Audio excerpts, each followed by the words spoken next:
Antes de nada, una opinión sobre el caso del fiscal general del Estado, Laura, y de esa filtración masiva de sus datos durante 10 meses, cuando la investigación realmente se acota ya a cuestión de 4 o 5 días. Ya, es que a mí esto es lo que me parece importante. O sea, tampoco, yo entiendo que pueda haber dudas, porque es verdad que hay algunas cosas que a mí también, yo estaba de acuerdo con Juan, me pueden resultar, pues mira, curiosas cuando menos, me pueden llamar la atención de todo este proceso. Pero también es verdad que luego, yo no sé, el otro día lo estaba escuchando en la hora de la 1, precisamente esta semana, cuando se hablaba de lo del tema del borrado de los WhatsApps. ¿Hay alguien en esta mesa que si le dicen que le van a revisar el móvil, en serio no quiere que se vean todos sus mensajes? Lo digo, no, es una pregunta que creo que cualquiera se hace.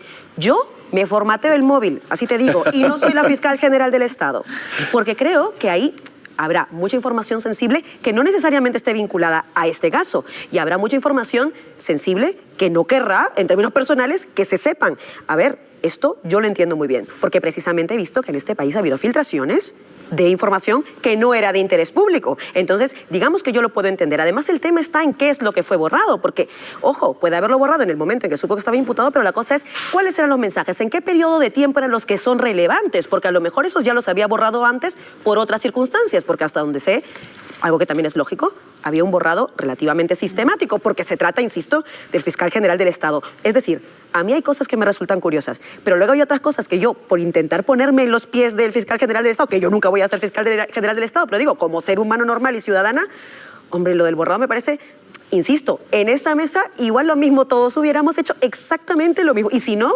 pues admiro mucho a quien está dispuesto a que le revisen el móvil sin que lo formatee un poquito. El debate yo creo que no puede ser solamente hablar de impuestos para el salario mínimo interprofesional, porque creo que ahí es donde caemos en esto que apuntaba Carlos, que a mí también me parece un problema.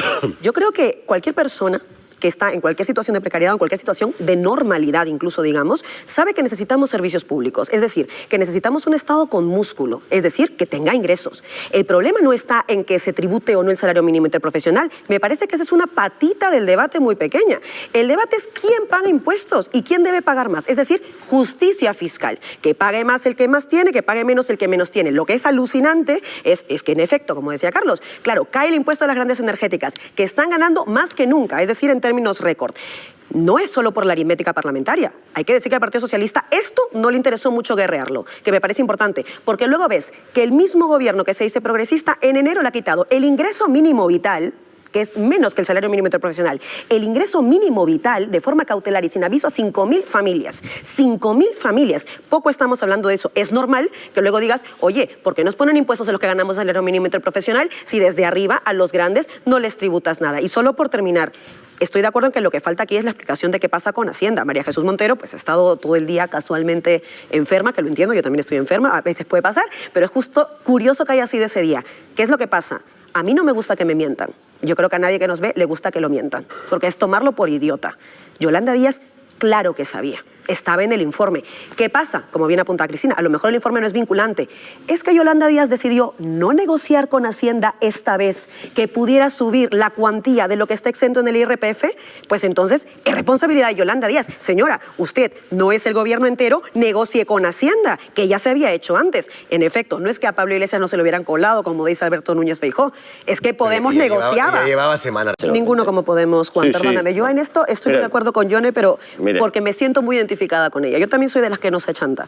A mí me encanta la gente que confía en la justicia en este país, porque digo, qué bonito sería vivir en esa España donde puedes confiar tan maravillosamente en la justicia del país de España, porque lo cierto es que hay jueces que seguramente hacen muy bien su trabajo, pero hay otros jueces que directamente no lo hacen y que no son la minoría. Hemos conocido a muchos. Hay uno cumpliendo sentencia, como este señor Alba, que se metió contra Victoria Rosell precisamente por estar en las listas de Podemos. Y yo creo que hay una cosa que es muy clara, no, porque tiene sentencia, pero hay muchísimos otros que podríamos decir que abiertamente han utilizado la justicia para meterse en la política. Y esto es así. Y ya por ni siquiera hablarte de los jueces reaccionarios completamente misóginos que hemos visto además directamente, por ejemplo, hace tan solo unas semanas, cuando interrogaban a nada menos que una víctima como Elisa Mulia. ¿Pero por qué lo digo?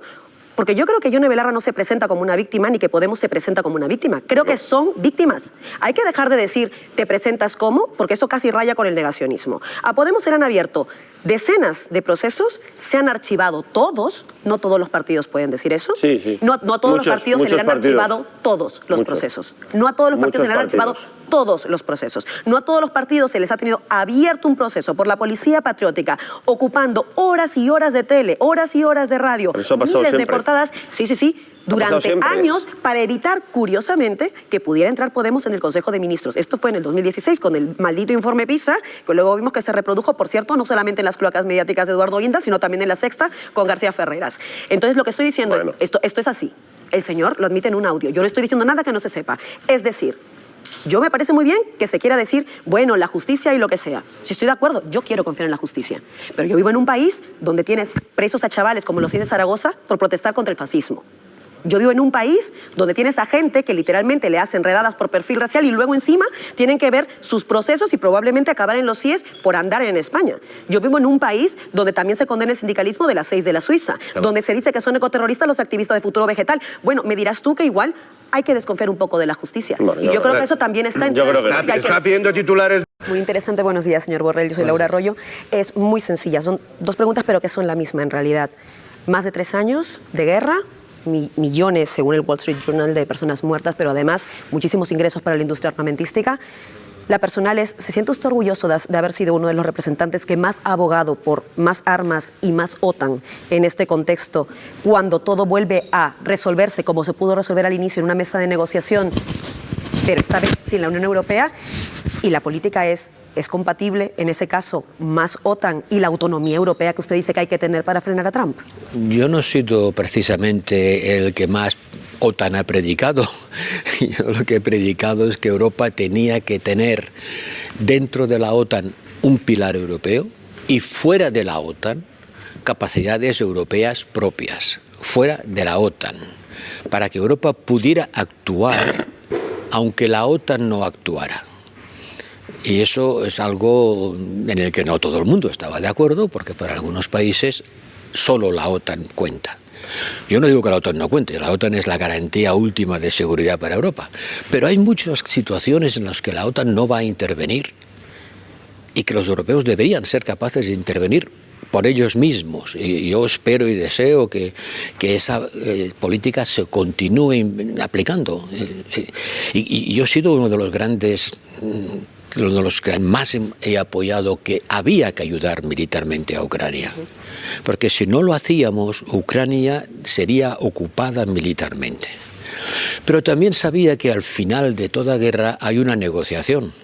Todas las guerras se acaban con una negociación. O se evitan negociando. O se evitan, sí, pero esa no se evitó. Esa no se evitó.